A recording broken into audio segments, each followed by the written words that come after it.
Bonjour ou rebonjour à toutes et à tous. On va vous proposer de commencer puisqu'on sait que les calendriers sont chargés.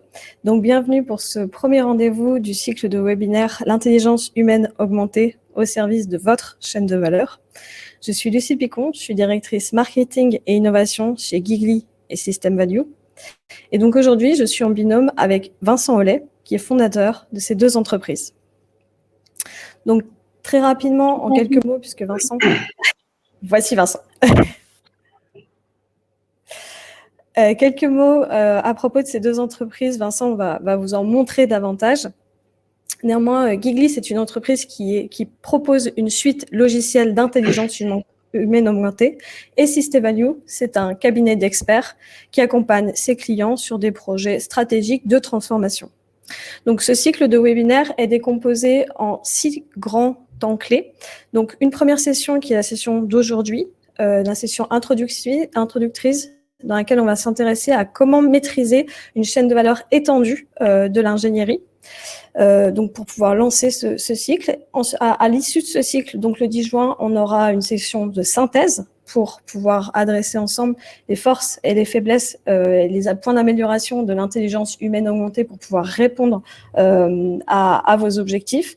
Et entre ces deux grands temps, on aura 4 sessions thématiques qui vont être dédiées à 4 composantes clés au sein de la chaîne de valeur des entreprises, c'est-à-dire l'ingénierie, la finance, les ressources humaines et le marketing.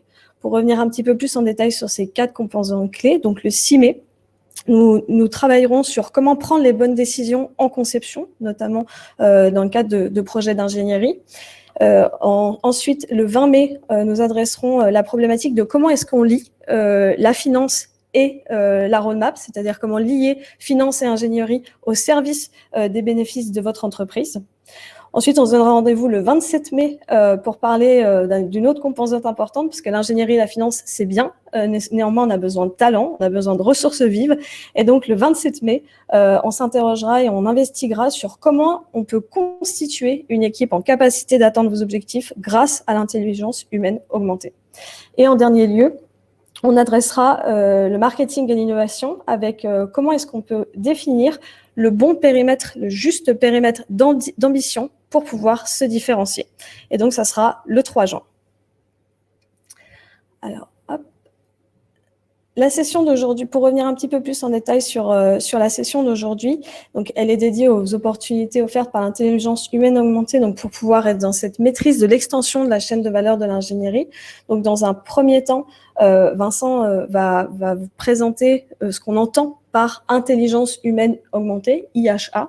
Qu'est-ce qu'il y a derrière ça et c'est quoi un petit peu ce mot exotique.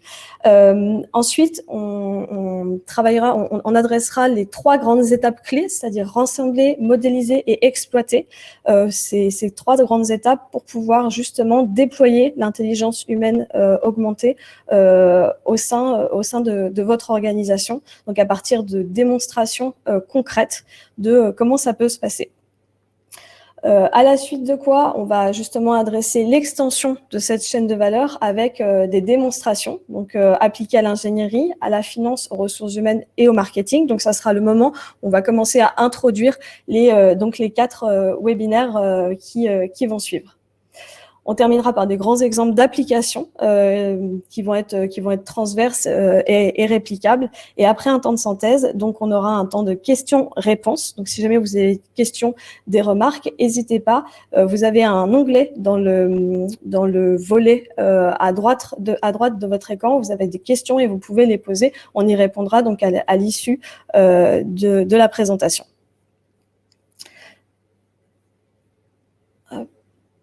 Et très rapidement, avant de passer la parole à Vincent, je vais l'introduire. Donc, Vincent est ingénieur docteur. Il a évolué pendant une dizaine d'années au cœur des enjeux de l'ingénierie système de haute performance, via notamment sa thèse Chiffres avec Schlumberger, et ensuite dans des fonctions de consultant dans différents cabinets de conseil. Et c'est en étant témoin, mais aussi confronté aux potentiel parfois sous-exploité et aux problématiques des projets multi-acteurs que Vincent a progressivement développé Gigli sur son temps personnel. Et en 2016, donc il y a 5 ans, il a décidé de passer le cap. Il a fondé Gigli et System Value pour mettre en œuvre sa vision, la vision qu'il avait de la conception en industrie et de son futur, et la conviction que l'intégration de l'intelligence humaine augmentée sera incontournable pour concevoir et maîtriser les problématiques industrielles qu'on rencontre déjà, mais qui vont être exacerbées dans l'avenir. Voilà, je vous souhaite un excellent webinaire à toutes et à tous. Et Vincent, je te laisse la parole.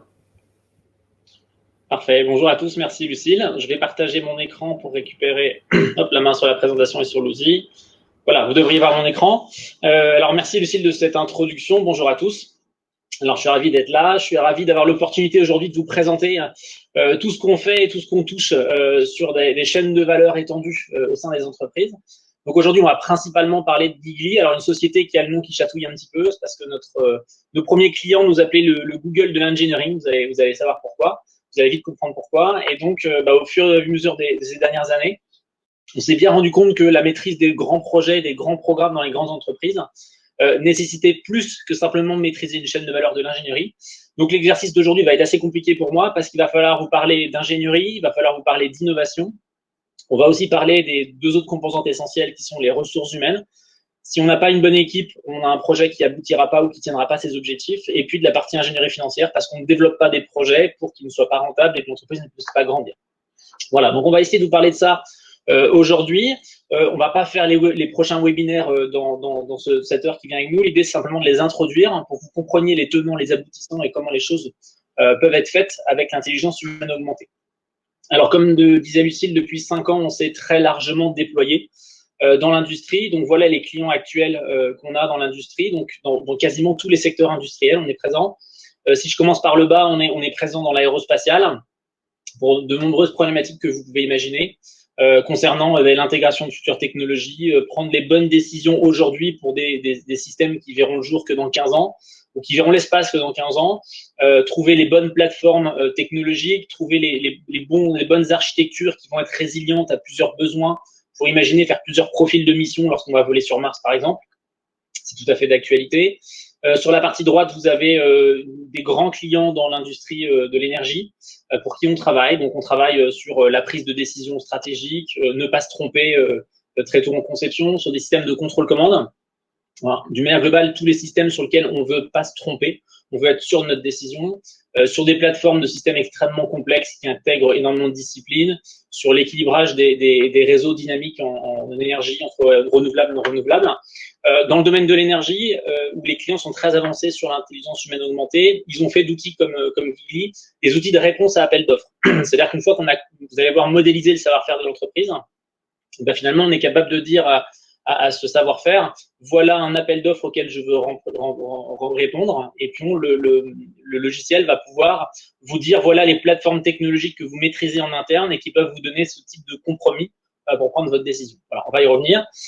On a commencé à travailler dans le domaine médical, on n'est encore pas très implémenté dans le domaine, mais on voit que c'est en très forte croissance avec tout ce qui se passe en ce moment. On travaille beaucoup dans la défense, puisqu'il faut être sûr des décisions qu'on prend, notamment dans la partie data center.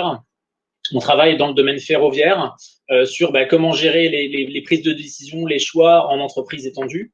Et puis, on travaille beaucoup aussi sur la partie automobile, sur rationaliser des savoir-faire qui peuvent paraître irrationnels au début, prendre les bonnes décisions sur le développement, par exemple, d'un module de batterie pour des futurs marchés émergents ou pour une gamme de véhicules. Voilà.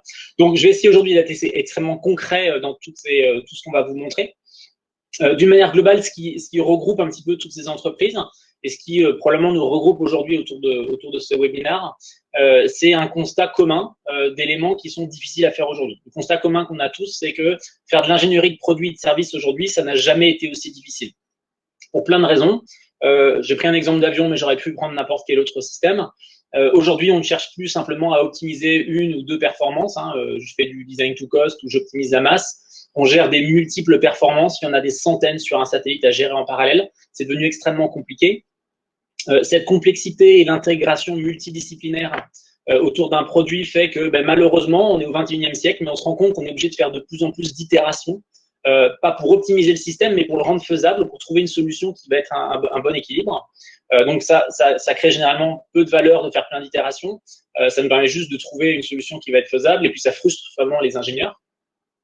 On a tous autour de la table des difficultés ou des questions sur c'est quoi la bonne plateforme, c'est quoi la bonne ligne de produit pour répondre à plusieurs besoins ou pour faire un produit qui va réussir à évoluer dans le temps. Pour faire ça, on peut être appelé à faire de l'innovation. Alors, est-ce qu'il faut faire de l'innovation incrémentale ou de l'innovation de rupture? C'est une vraie question. On n'est pas toujours obligé d'aller chercher l'innovation de rupture pour atteindre un nouveau niveau de performance qui va nous permettre d'être plus compétitifs sur un marché. Et bien évidemment, intégrer l'ensemble de la chaîne de valeur et le cycle de vie produit. On ne conçoit plus aujourd'hui un système sans intégrer toutes les phases aval, la maintenance, le recyclage et puis toutes les phases éventuellement de nettoyage sur les systèmes qu'on conçoit. Donc tout ça, on le voit, hein, ça touche autour de plusieurs aspects, mais tous autour de la conception, de la collaboration, qui est un point très important. Alors ça, c'était un peu le constat il y a 1 an ou 2 ans. Maintenant, on se pose encore plus de questions. Les questions et les nouvelles questions qu'on se pose aujourd'hui qui font vraiment le sens de ce webinaire, c'est de dire, finalement, oui, j'ai peut-être trouvé la bonne solution, mais finalement, est-ce que le besoin, est-ce que le périmètre d'ambition que je me suis donné au début du projet faisait sens? Est-ce que c'est vraiment ça qu'il fallait faire? Est-ce que ça va créer de la valeur sur le marché? Ou est-ce que je suis en train de faire un beau produit d'ingénierie qui éclate mes équipes de conception, mais finalement qui ne trouvera jamais son marché? La deuxième question qu'on se pose, qui est liée à la finance de l'entreprise, c'est de se dire, finalement, est-ce que la roadmap de développement technologique que je suis en train d'imaginer, elle fait sens d'un point de vue rentabilité pour l'entreprise? Voilà. Et puis la troisième question qu'on se pose, c'est j'ai peut-être trouvé la meilleure solution d'architecture ou le meilleur produit, mais si j'ai pas la bonne équipe pour mener à bien ce projet, ce produit, finalement, je vais peut-être échouer sur la conception ou la tenue de mes objectifs et peut-être que ça sera un échec commercial de par ailleurs. Donc voilà, on voit que les questions sont un peu en train de se transformer parce que finalement, on se rend compte que en travaillant énormément sur la conception, le problème s'est déplacé ailleurs et que les éléments, entre guillemets, les maillons difficiles à gérer, ils sont déplacés sur d'autres dimensions et que nécessairement aujourd'hui, on a besoin de gérer autre chose que simplement de l'ingénierie. Voilà. Donc, je vais y revenir. Donc, Lucille vous l'a dit, Gigli est un logiciel d'intelligence humaine augmentée. Alors, ce que je vous propose, c'est d'abord, je vais commencer par définir ce que c'est l'intelligence humaine augmentée. Pour faire ça, ce que je vous propose, c'est qu'on s'appuie sur des travaux que vous connaissez peut-être, ou en tout cas pour certains d'entre vous, ceux de Daniel Kahneman, qui est un chercheur américain, qui a travaillé toute sa vie sur les modes de pensée et les modes de fonctionnement qu'avait l'homme, d'une manière globale. Et donc, ce qu'il a réussi à démontrer, c'est que on a tous 2 systèmes de pensée, le système type 1 et le système type 2.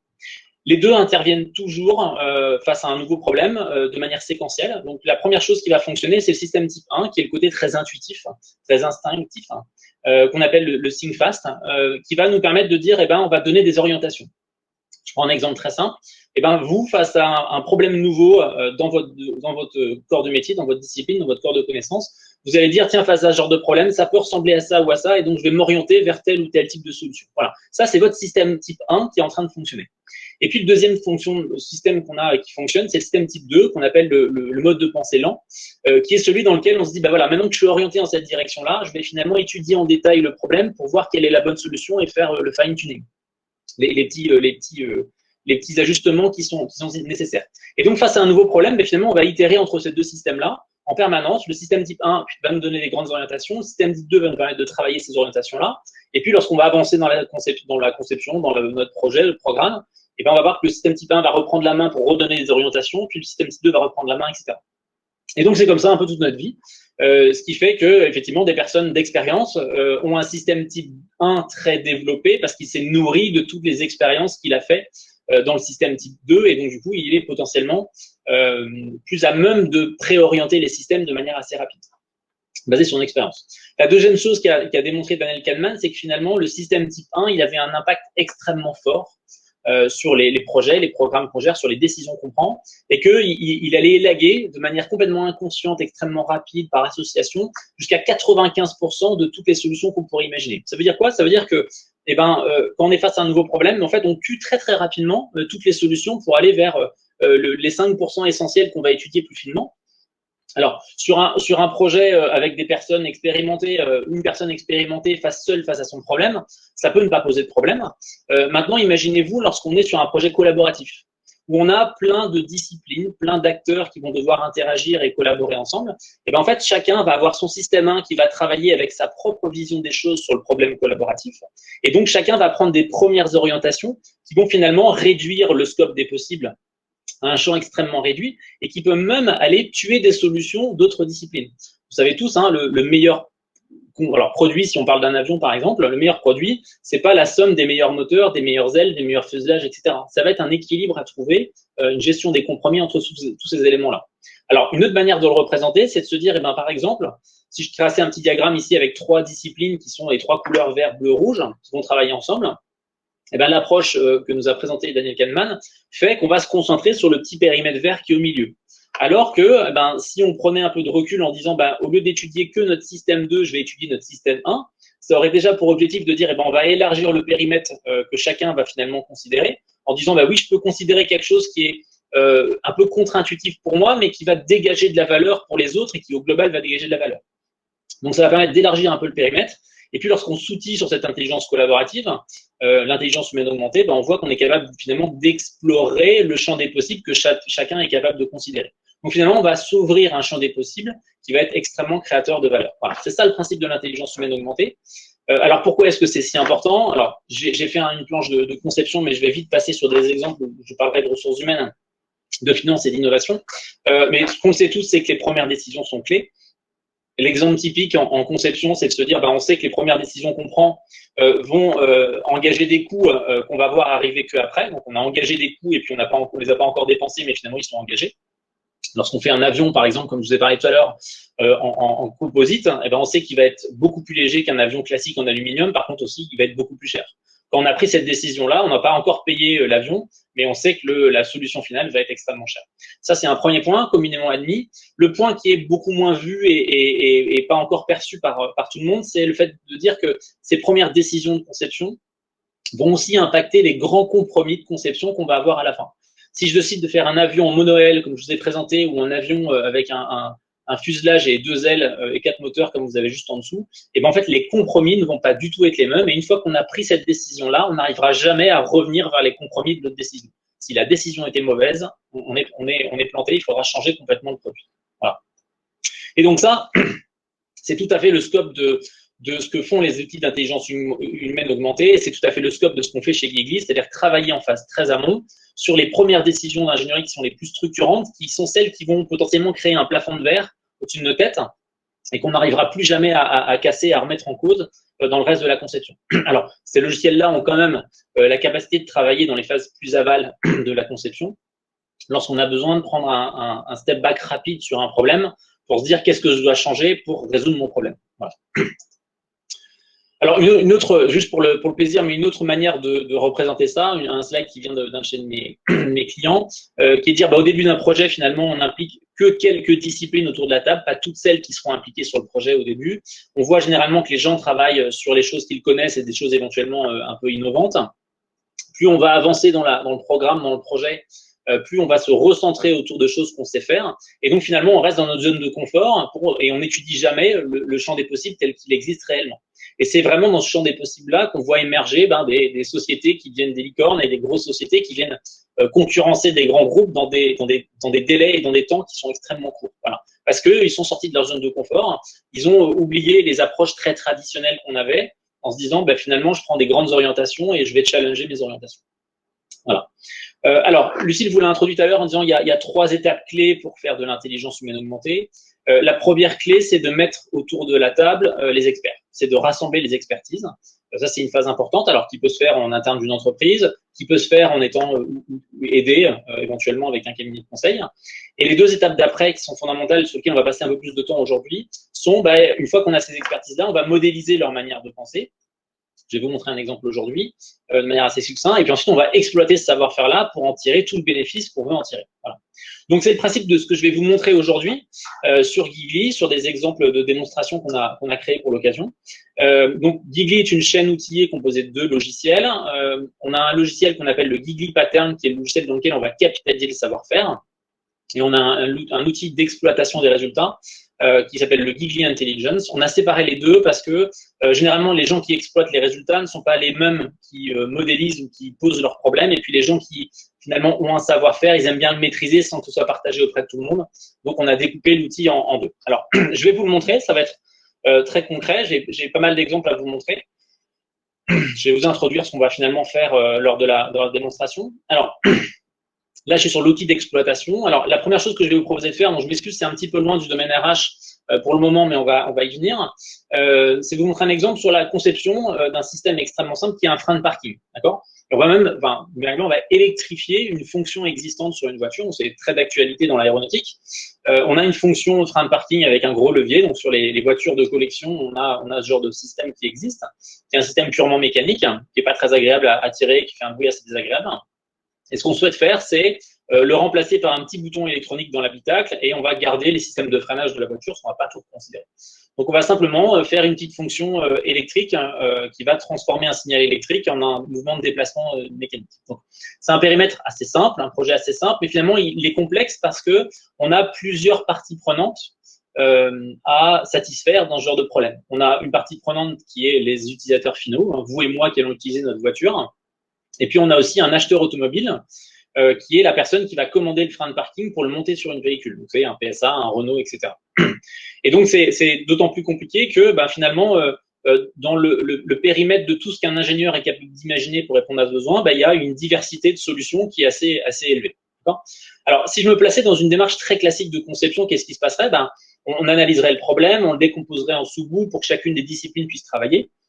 Et puis ensuite, on se commencerait à faire des réunionites, des réunions sans fin où les gens discuteraient finalement dans leur propre langage, avec leur propre savoir-faire, leurs propres KPIs, donc leurs propres indicateurs, de ce qui est intéressant de faire. Donc là, par exemple, j'ai sélectionné sur l'outil les différents un point d'équilibre dans chaque domaine, et ça pourrait être le résultat d'une longue discussion en disant on pense que ça c'est le meilleur produit qu'on peut réaliser.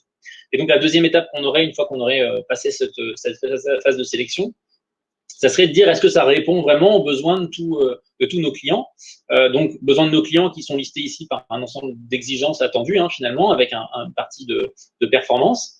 Alors, la première information qu'on obtient de ce genre de logiciel d'intelligence humaine augmentée, c'est que la solution qu'on a choisie, elle est non compliant avec le profil type Jacques et non compliant avec le profil type Paul.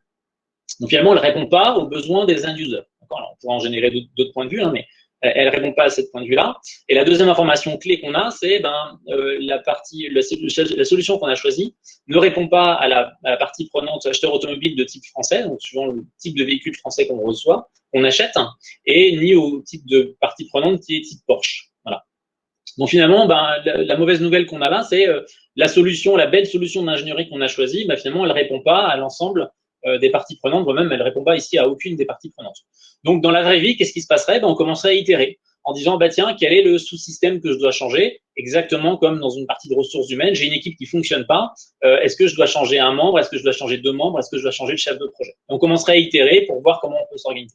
Alors ça, c'est une démarche très naturelle, mais finalement, c'est pas une démarche très efficace. En tout cas, c'est pas la démarche qu'on peut avoir avec des outils d'intelligence humaine augmentée. Le principe des outils d'intelligence humaine augmentée, c'est d'être capable de faire un shift dans le paradigme et de dire, au lieu de parler équipe, compétences, au lieu de parler technique avec des sous-systèmes, parlons directement de nos attendus. Nos attendus, c'est par exemple de satisfaire le besoin de Jacques. Alors, je peux cliquer sur le besoin de Jacques ici en disant je veux être compliant avec Jacques. On voit que l'outil réfléchit. Il joue toutes les décompositions telles qu'on pourrait le faire en ingénierie. Et on va le faire avec des soft skills sur la partie ressources humaines. Et il me dit, je trouve 16 solutions qui répondent aux besoins de Jacques. C'est intéressant, il m'a fallu 1 seconde pour le savoir. Maintenant, je peux lui demander, trouve-moi une plateforme qui va répondre aux besoins de Jacques et aux besoins de Paul.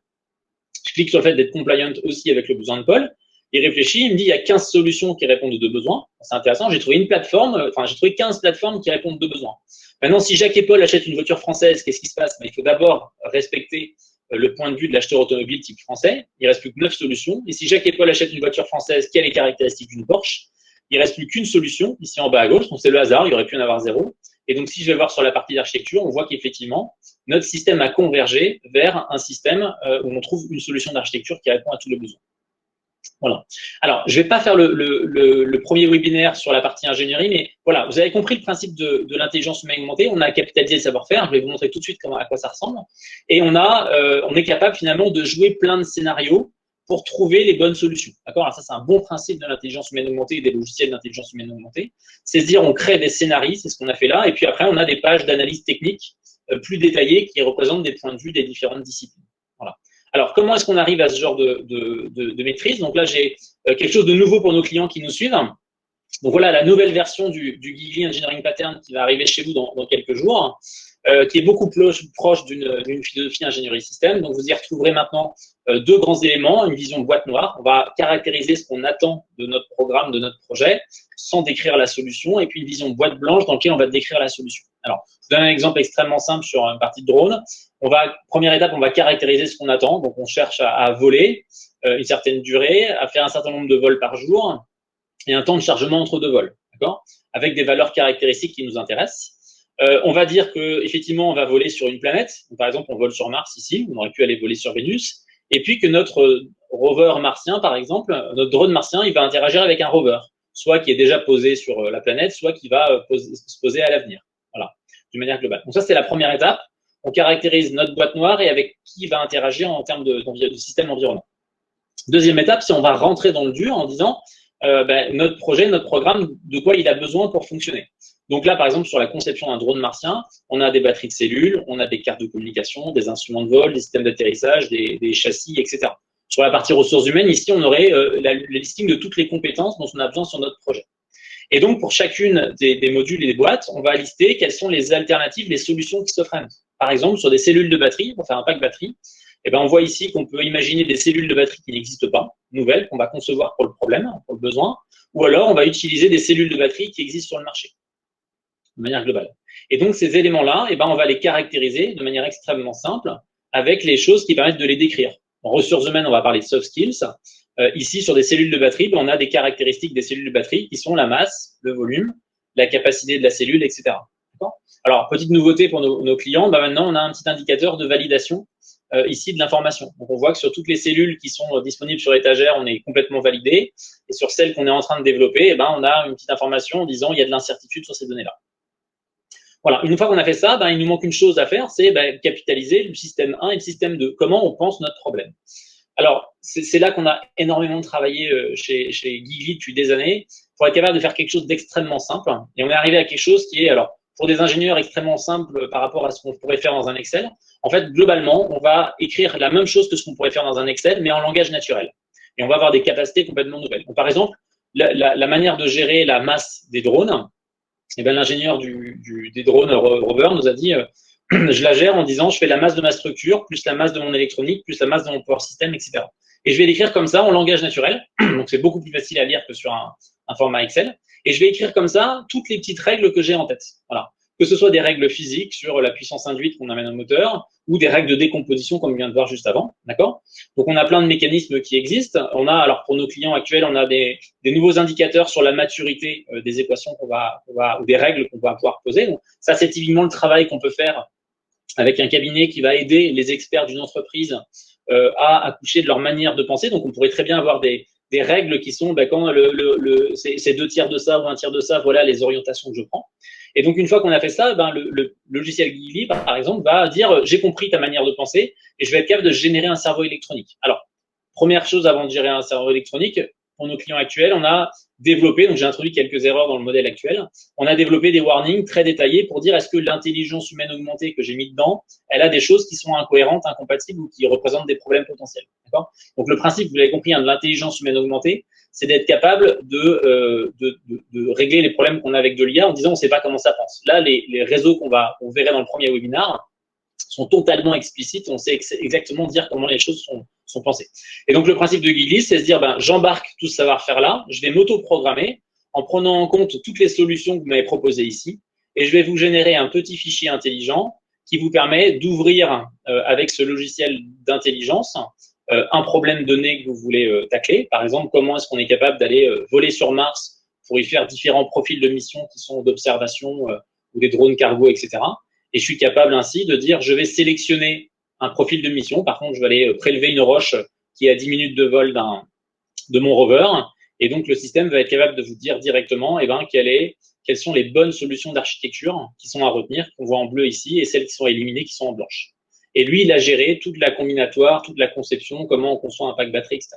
Donc ça, c'est quelque chose qu'on va vous montrer sur le premier webinaire de manière très détaillée.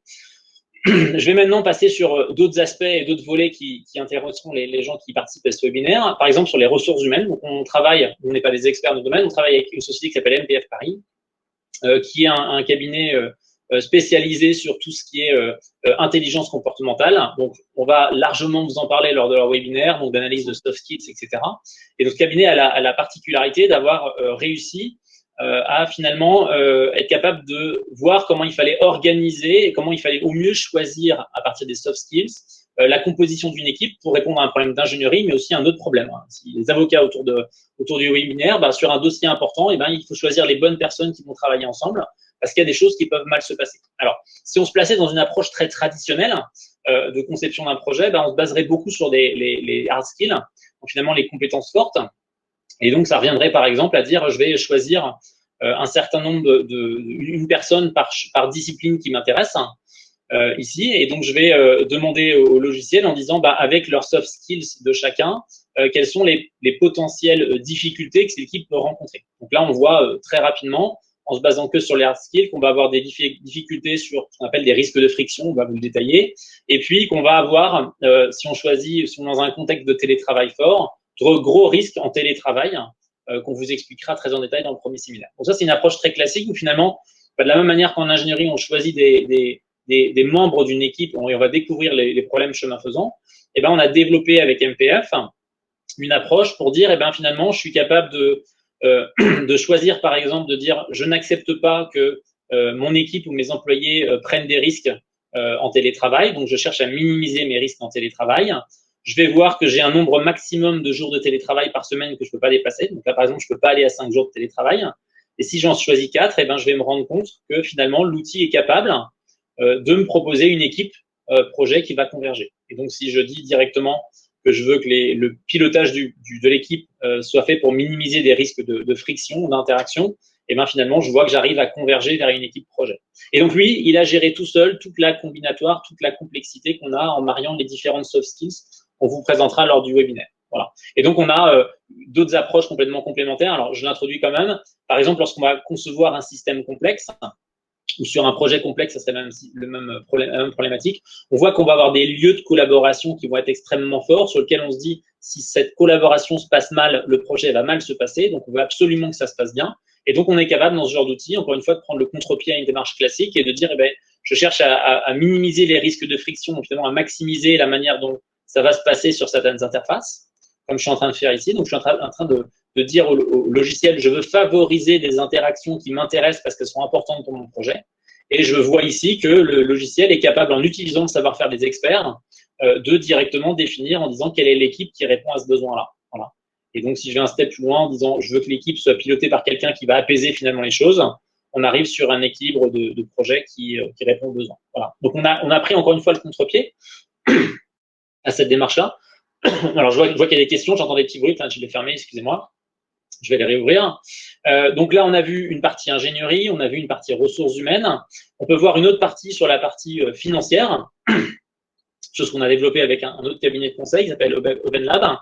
Alors, je vous montre un exemple assez simple sur un exemple d'optimisation et de roadmap de développement technologique sur des box Internet. D'accord ? Box Internet qu'on a tous chez nous. Donc, c'est une boîte bourrée d'électronique, bourrée de software. Et puis, on se rend bien compte que on a plusieurs alternatives potentielles pour développer des solutions de cartes électroniques, des solutions de software, et que les mariages qu'on va faire entre ces cartes et ces softs vont donner des produits qui vont avoir des performances complètement différentes et qui vont être plus ou moins intéressantes. Donc, le problème qu'on cherche à résoudre ici, c'est se dire, finalement, je suis une société qui développe ces box-là et je cherche à développer la roadmap de développement technologique qui est la plus pertinente pour maximiser la NPV, la Net Present Value, donc c'est les bénéfices de mon entreprise. Alors, dans une démarche très classique de conception, je travaille là au passage, on dirait avec les ingénieurs, qu'est-ce qui vous semble être plus pertinent de développer au début ? Donc, par exemple, les ingénieurs peuvent dire, en 2021, on va faire la box A, en 2022, on va développer la box B, et puis en 2023, par exemple, on va développer la box C. Donc, je demande à l'intelligence de réfléchir, d'utiliser le savoir-faire des ingénieurs. Donc, il est en train de concevoir des box en automatique. Ensuite, il va nous dire, pour faire cette roadmap de développement technologique, on peut faire varier le nombre d'ETP, donc de gens qu'on va avoir présents autour de la table, donc de 17 à 55, parce qu'on peut avoir des phases de creux assez importantes.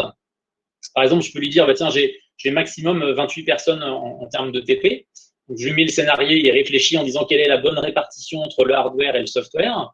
On lui a fait un modèle de vente en disant, en fonction des caractéristiques des systèmes qu'on est capable de produire et de développer, on va avoir une compétitivité sur le marché qui va nous donner un volume de vente. On va pouvoir acquérir une certaine part du marché. Donc, on voit ici les volumes de vente. Donc, tout ça, on va vous le présenter en détail lors du webinaire.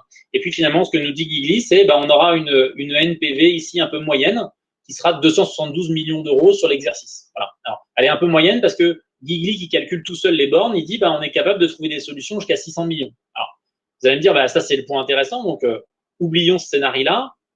Prenons le contre-pied en disant, tiens, si on se fixe un nombre d'ETP maximum sur la durée de mon projet, donc par exemple, je dis, je peux avoir que 28 ETP maximum dans mon entreprise aujourd'hui en termes de R&D, et allons lui demander directement, plutôt que de lui dire quelles sont la roadmap qu'il faut faire, disons, je vais aller sélectionner la NPV la plus élevée. Donc là, il me dit, première information, en mettant 28 personnes en ETP, on voit qu'on arrive très très proche de l'optimal en termes de bénéfices pour l'entreprise.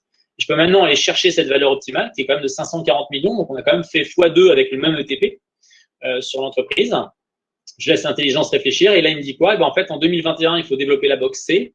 En 2022, on développera la box B et en 2023, vous développerez la box A.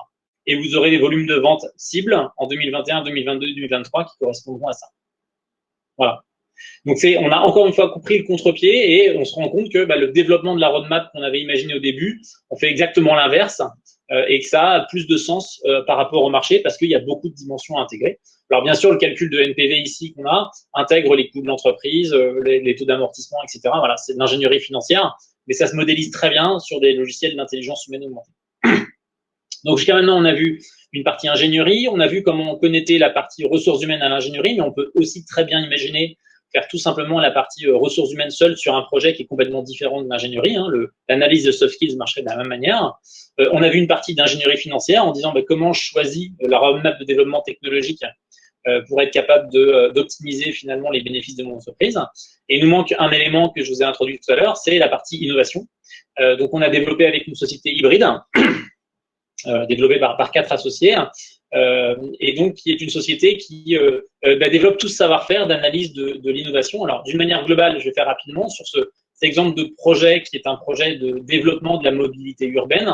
En fait, ils sont allés analyser quelles étaient, pour les différentes typologies de parties prenantes qui utilisent la mobilité urbaine, les différents moyens de transport et la typologie d'activité qu'ils allaient avoir, finalement les types de transport qu'ils vont faire, et quelles étaient les limites, donc ce qu'ils appellent les pains, les limites qui sont à tacler. Et donc, finalement, on est capable d'aller analyser ici où est-ce qu'il y a des choses qui sont bien couvertes, bien attendues par attendues par les parties prenantes, par les utilisateurs finaux, et qui sont potentiellement pas couvertes. Donc, ici, on a un petit diagramme qui représente, en fonction du type d'activité qu'on réalise, quels sont les attendus des parties prenantes.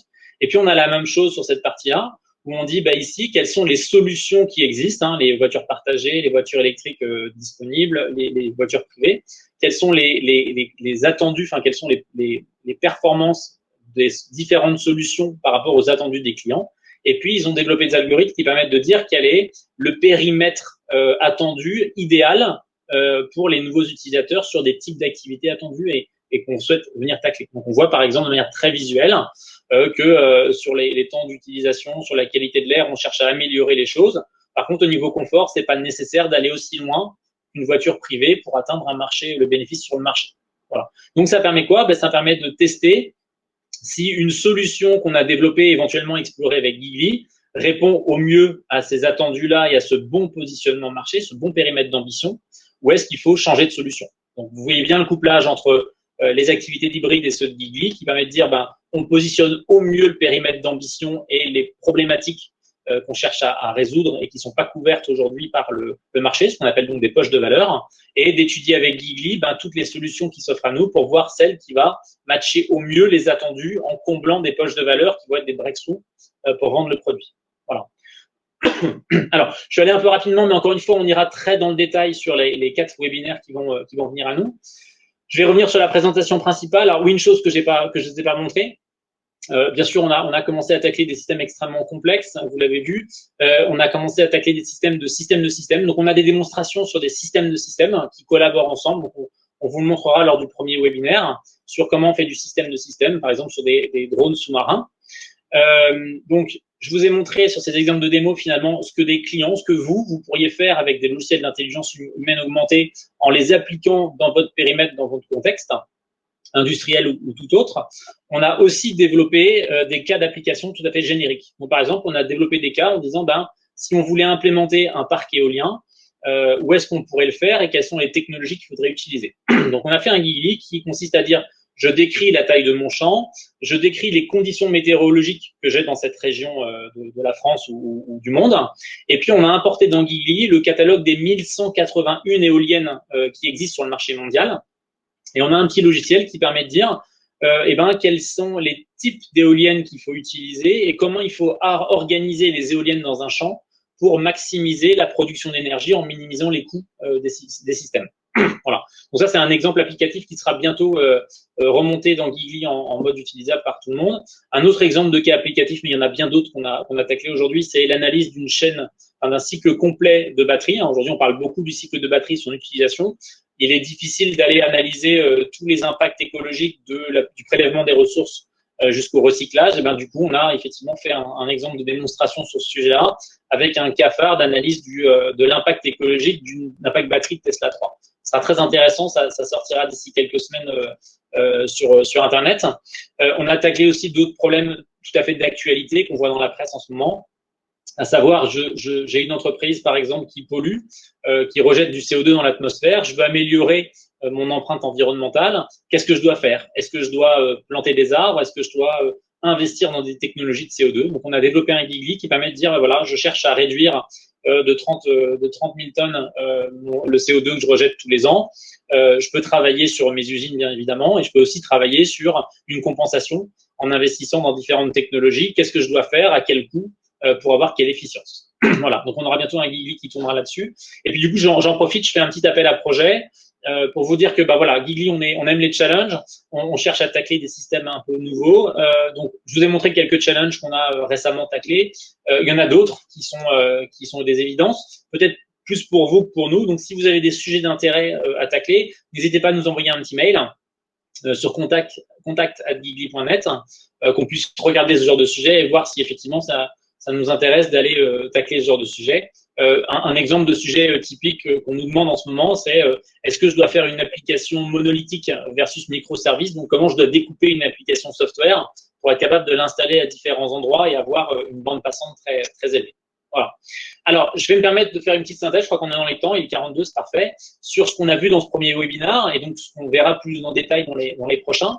Alors, la première chose qu'on a vue, c'est l'intelligence humaine augmentée. Ça permet quand même d'avoir des bénéfices importants. C'est d'autant plus vrai qu'on a besoin de plus en plus d'intelligence collective sur nos projets, nos programmes. Parce qu'on voit que le nombre d'acteurs qu'il faut impliquer est de plus en plus important. On voit que les disciplines, les connaissances se spécialisent de plus en plus. Et donc aujourd'hui, on n'est plus capable d'avoir un seul être humain qui va gérer tous les compromis entre les disciplines. Le deuxième point important, c'est que le champ des opportunités il est extrêmement vaste. Des technologies émergentes qui sont capables qui peuvent être des vrais breakthroughs pour les grands groupes. Il y en a quasiment tous les jours qui naissent. Il est très difficile de savoir lesquels vont être un vrai problème à tacler ou lesquels il faut absolument intégrer dans nos technologies. Lorsqu'on a compris ces deux premiers points, on a compris qu'on avait besoin d'outils d'exploration pour être capable d'utiliser au mieux l'intelligence collective qu'on a en interne et d'explorer au mieux le champ des possibles. Et lorsqu'on a compris qu'on est capable d'explorer le champ des possibles, on a compris qu'on avait besoin d'outils d'aide à la décision. Et ça, c'est typiquement ce qu'on gère avec Gigli, donc cet outil d'intelligence humaine augmentée comme chaîne de valeur. Voilà. Le deuxième point important qu'on a vu, c'est le shift qu'on est capable de faire dans le paradigme, c'est-à-dire qu'au lieu de parler compétences hard, people en RH, au lieu de parler ingénierie financière et roadmap de développement technologique, au lieu de parler technologie qu'on va marier ensemble pour faire le système, on est capable de faire un shift et finalement de dire parlons directement de notre objectif, à savoir avoir la bonne équipe pour atteindre les objectifs, maximiser l'intérêt financier de l'entreprise, maximiser l'intérêt pour les end-users ou les parties prenantes qui vont utiliser nos produits ou nos services, et dites-nous ce qu'il faut qu'on réalise. Et bien sûr, gérer les compromis entre les trois, parce qu'il ne faut quand même pas oublier le plaisir de concevoir pour les ingénieurs. Donc, vous l'aurez compris, Gigli, on est bien au-delà d'un simple outil. On est devenu une plateforme d'intégration multidisciplinaire. Donc, on a vu les activités qu'on faisait avec System Value sur la partie ingénierie. On a vu les activités qu'on faisait sur la partie ressources humaines avec MPF. On a vu les parties NPV, analyse financière qu'on faisait avec OpenLab. On a vu les parties innovation, positionnement marché qu'on faisait avec Hybrid. Une chose que je vais vous montrer aujourd'hui, c'est les choses qu'on fait sur tout ce qui est RSE, responsabilité sociétale des entreprises, parce que c'est aujourd'hui un grand levier d'amélioration de la performance des entreprises qu'on fait avec la cité de la RSE. Voilà les différents éléments. Et donc voilà, je vous invite à nous rejoindre. Là, on était sur le premier webinaire de chapeau, un peu de présentation globale de tout ce qu'on va faire. Dans les 4 webinaires à venir, à savoir le 6 mai, le 20 mai, le 27 mai et le 3 juin, on va rentrer dans le détail de ces 4 applications. Donc là, promis, pour ceux qui étaient venus voir plus la partie ressources humaines, plus la partie financière, sur ces chantiers, le 20 mai, par exemple, pour la partie financière, et sur le 27 mai, sur la partie ressources humaines, on parlera que de ça. On n'aura pas d'ingénierie à côté. Et donc, et sur la partie innovation, le 3 juin avec Hybride, on parlera que de partie innovation, positionnement de la chaîne de valeur, comment est-ce qu'on travaille avec Hybride, par exemple, sur la partie design thinking, etc. Et donc, on rentrera vraiment dans le détail et puis on se fera un petit workshop, un petit séminaire de clôture le 10 juin pour dire c'est quoi les forces et puis c'est en quoi les points d'amélioration, parce qu'il y en a encore sur la partie intelligence humaine augmentée. Voilà. Donc, je crois qu'on est à peu près dans les temps, Lucille, si je ne me trompe pas. Il doit être 13h45. Ma montre est exacte. Je vous remercie de votre attention. Je pense qu'il y a peu de temps pour les questions et je serai ravi d'y répondre.